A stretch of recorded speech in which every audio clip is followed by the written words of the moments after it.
The Democratic Party is losing touch with real Americans, and today we're going to break down why. While voters say that they want lower taxes, affordable housing and safer streets, and a better economy, Democrat leaders are busy arguing over gender definitions and identity politics. Piers Morgan, Mark Lamont Hill, and others clash over the question, what is a woman? And the exchange exposed exactly why so many voters think the left has lost its grip on common sense. Is the progressive movement focused on helping working families or trapped in culture battles that most Americans don't care about? Let's get into it on Street News Network. I mean, Mark Lamont Hill, I think this is a real crisis of identity for the Democratic Party. And it looks to me like they haven't really learned much from the last election, which is if you get hijacked by the progressive left of the party with all the woke stuff that was enveloping the party, that you can run into a populist Republican candidate who just takes you to the woodshed, right? And I just feel like they haven't learned from this. That surely the party has to move back to a more electable center ground, doesn't it? Was with you right until about 70% of that sentence. It was going to be one of those monumental achievements in human history that you and I agreed. I think you're right that the Democratic Party has not learned its lesson. I think the Democratic Party over and over again continues to fail to lose its lesson because it doesn't seem to be able to find its backbone. And it doesn't seem to want to engage or respond to the policies and the outcomes that voters want. I mean, the reason Mamdani is popular is because he's speaking to people's needs. I mean, people want lower taxes. People want public transportation that's free. People want access to housing and healthcare. People want to be safe in the streets.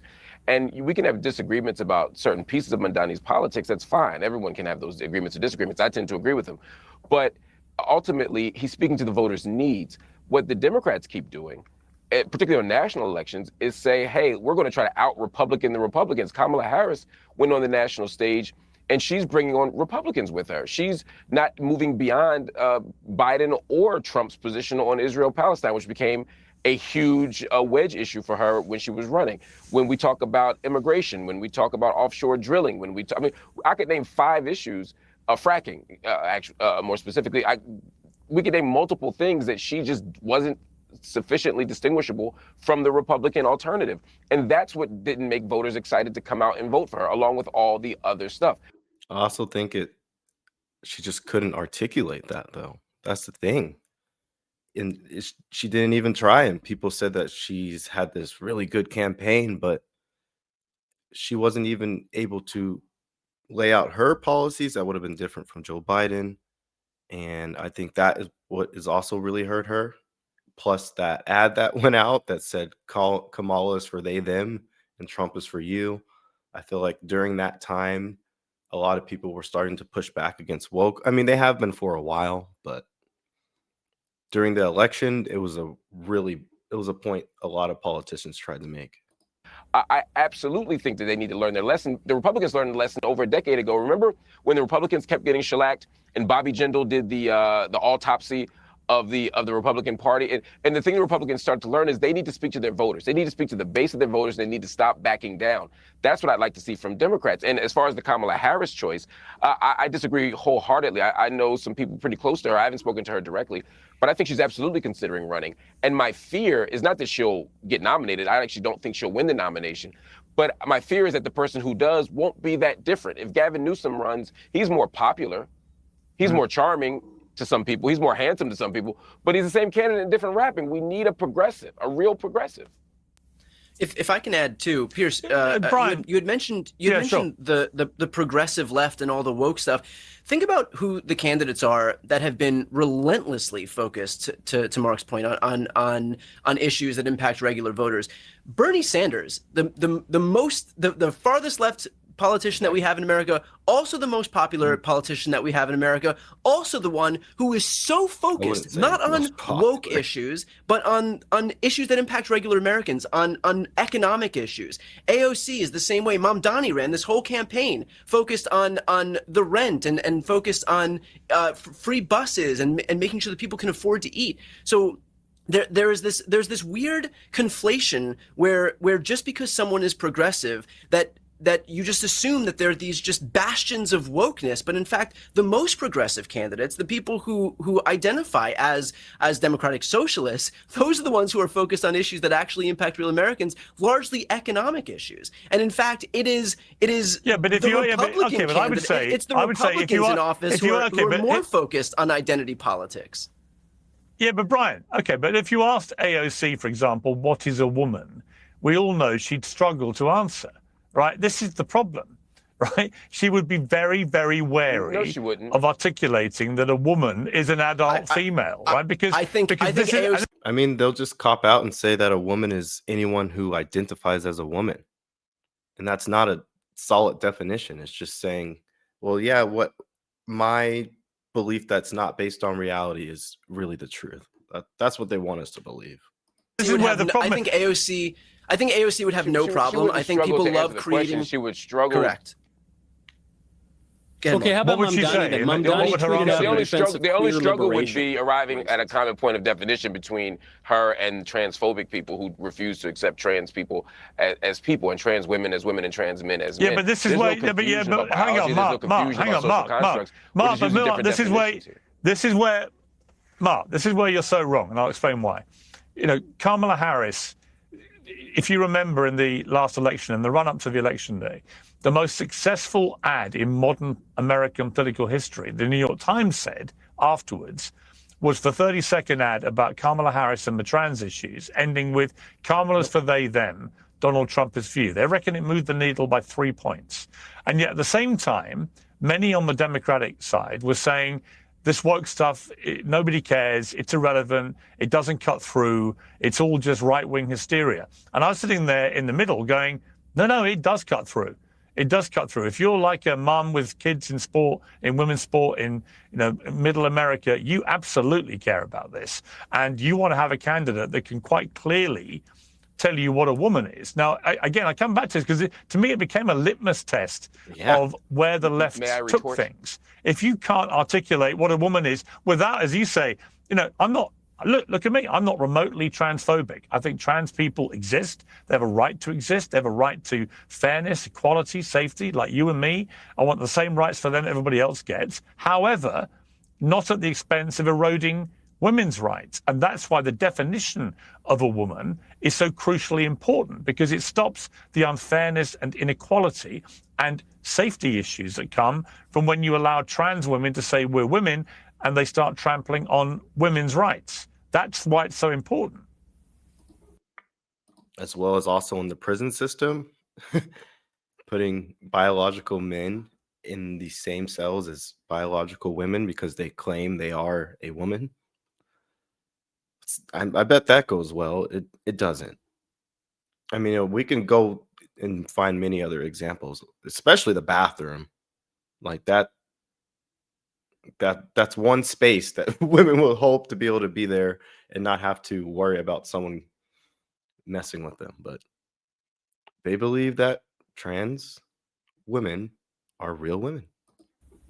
Okay, I heard your statement. You and then they make it seem like that. Oh, just if you don't believe that, then you don't believe they exist, and that's not true. They clearly exist, but not as a woman. They're a subset of men. Articulated quite masterfully. I'm going to ask you if you allow me to respond without interruption. I'll take 20 seconds. There's a difference between saying we disagree on what defines a woman and saying that people who have a more expansive definition are struggling to define what a woman is. We're not struggling to define it. You just don't agree with us. Trans women are women. Cis women are women. They're all women. There are different experiences. There are different stories. There are different contexts. And we have to be, I think, honest about that in applying public policy. But there's no struggle here. If there's any struggle, it's been getting voters to remain focused on the issues that actually matter. I didn't have an issue that Kamala Harris prioritized or paid great attention to trans women's rights. The problem was she allowed the right wing to co-opt the narrative and make it seem like that's all she cared about, that she didn't care about workers' rights, that she didn't care about reparations, that she didn't care about living wages, that she didn't care about Palestinians in Gaza, that she didn't care about Haiti, et cetera, et cetera, et cetera. So no, that's not. You can blame that on her for not coming out, doing more interviews and having honest conversations. I mean, we can just point back to, I think, when they asked her a simple question on 60 Minutes and she couldn't even answer, so they had to switch it around in the editing to make her sound coherent. Like, that's the problem. They can't articulate what they want. They can just they just say, this is the header of what I want, but then they can't articulate how they're going to do it or why they want that. That's really their problem. It's almost all politicians, but the Democrats are really bad at that right now. An issue, and finally, to take this one issue around women's sports, and which is relatively small in terms of its impact on everyday people, and make it seem as if trans people who make up an infinitesimal part of the American public are somehow running through your cities and just doing triple axels and dunks and swimming past all your little girls and ruining their sports dreams is a dishonest narrative. I probably agree with you to a large degree about needing to have a conversation about trans women in sports. I'm open to having that conversation. What I'm not open to doing is making it seem as if trans people are destroying the world, or they're destroying women's rights, or they're undermining women's rights. There's a lot of people undermining women's rights right now, and it ain't trans people. And allowing the right to convince us that was the big issue in the election is why the Democrats lost. And I don't blame the Republicans for that. I blame the Democrats for not foregrounding the issues that mattered, in addition to this other issue that also matters. But Mark, I think you just made Piers's point. Can a woman have hang on, Michael? I will come to you. He did. But just quickly, can a woman have a penis, Mark? Yes or no? These types, a trans woman may have a penis. A cis woman would not have a penis. These are silly gotcha games that are just used to get clips on the internet. I understand your point. No, they're not. You're saying they're just simple biology. No, it's simple biology. A woman can't have a penis. Full stop. You and I agree on the biology. The point here is that gender identities are different than sex identities. In other words, gender identity is not a biological construct. So yes, women birth babies. Men have penises. We all agree on that if we're talking about male and female, actually. Males have penises, women have vaginas. We agree with that. We can all agree on that. When we talk about gender, it's not purely about what you're assigned biologically at birth. And so to conflate the two things is to either be ignorant to the actual issue or to be disingenuous. I don't think that you are ignorant. Anyone I who don't has think a you're vagina, disingenuous. is that a man? Say that one more. Say that again. I didn't hear the question. Oh, so just following that on is the inverse also true then? So does anyone who has a vagina must be a man then, right? No, that's not the inverse. That's not at all the inverse. The point here is that biologically, there's male and female. That's a much better question. That would follow more logically than the thing you initially asked. Biologically, if you have a vagina, if you're born with a vagina, you are a female. Biologically, if you're born with a penis, you are a male. Yes, that's not in dispute. What's in dispute is, are our biological our identities at birth, are our biological identities the whole story? And in a trans conversation, we're saying, no, that's not the whole story. Yes, I was assigned male at birth. Everybody on this panel, ironically, was assigned male at birth. That's not in dispute. What's in dispute is, does that tell the whole story about our identity? Male at birth. Hang on. We can also have. But this whole language, Mark. Do you see where the problem with that? It's just he's taking it. It has no logic behind it, guys. Like, I don't get how they can just think people are gonna hop on their train of crazy. Like, I'm not. You can be whatever you want to be in life. You can be whatever you want to be. But you don't get to tell me to not believe my lying eyes. No, it's a mental illness, and they're trying to make it seem like it's just normal. It's not. It's out of the norm. That's okay. You don't always got to be in the norm, but you don't get to make me sit here and believe a false narrative. No, I won't do it. Sorry. Mark, this whole language is so ridiculous. I wasn't assigned male at birth. I was born a male, right? And this is the problem. And when you talk about trans women in sport, the reason it's so important is there is a Mark. And the thing that makes no sense about it to me is, like, if it's 500 years in the future and they're digging up a human remain from the past, all you can tell is if they're male or female. You don't know if they're a trans person. It's not possible to tell. So to make someone believe what's in your head makes no sense. That's like listening to someone who's schizophrenic and saying, yeah, I do see the people that you're seeing, or I hear the people you're hearing. No. No, let me just finish my point. I interviewed a woman called Betty Yee last week, who is literally a candidate to be governor of California, where I currently am. I have a home here in LA. And she genuinely wants the next Olympics in Los Angeles to be gender neutral. That's what she's endorsing, a gender-neutral Olympics, because she's been so traduced into going along with a lot of what you've just been saying, which trans women are women, therefore it shouldn't matter. You can merge the two sexes, you can have gender-neutral Olympics, and here's what happens when you do that. If you're at a gender-neutral Olympics, women wouldn't win any medals. End. You literally destroy women's sport irrevocably. Done. Gone. So once you assume that we separate the sexes at the Olympics, well, I don't think it's funny, this. I think it's so important. It's fundamental. No, I don't think it's funny either. What I think is, I was laughing to myself Mark, because I was wondering. Let me finish. We separate the sexes at the Olympics for a reason. Please finish, but there's a 7-second delay, so I'm not interrupting you. There's just a 7-second delay. I'm telling that to the audience so that I don't look like I'm being rude to you. Go ahead. I recognize that. You're not interrupting me. There is a very slight delay. I agree. Let me just ask you, though, why do we separate the sexes at the Olympics? Okay, so I'm going to answer your question, but I'd like to respond to the first part of what you said, which I didn't get to respond to, because, again, you're making a straw man here. I'm not arguing for mixing the sexes at the Olympics. I agree with you that we start to divide sports by sex around. That's the thing. A lot of the progressive people right now don't think that we should divide the sports. And then there's people in that same party that say, oh, no, I agree, we should. Well, and then that's where it goes back to why I don't like the left right now, because even if you guys disagree on those points, now they'll demonize each other at that point. They just forget about the right. They just start going at each other. Right now, they're in their own civil war. Who's going to take control over the party? Is it going to be the far left, socialist, Marxist views, or is it going to be, I guess, old school Democrats or the more newer style? They don't know where to go with their party. They're everywhere. There's a thing called chaos and order. And right now they're just in chaos and they need a little bit of order in their party. That's the truth. Middle school, because there are some biological, physical differences between people born male and people born female that make it non-competitive for those assigned female or those who are identified as females at that point. So no, I understand why we divide people in track or basketball or wrestling.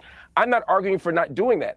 I'm saying that two things can be true at once. As I said initially, we can have a conversation about trans people in sports, but that doesn't mean that I have to no longer identify trans men as men or trans women as women. We can say trans women are women and have conversations about sports that are different.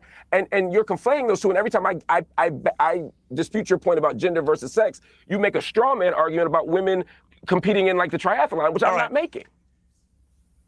All right, let me bring in Michael. You've been waiting very patiently here. But it seems to me, Michael, the left get themselves into torturous knots about this issue. They also fundamentally don't understand how it sounds agree with each other to people listening to this stuff. Because it sounds, honestly, it sounds slightly insane.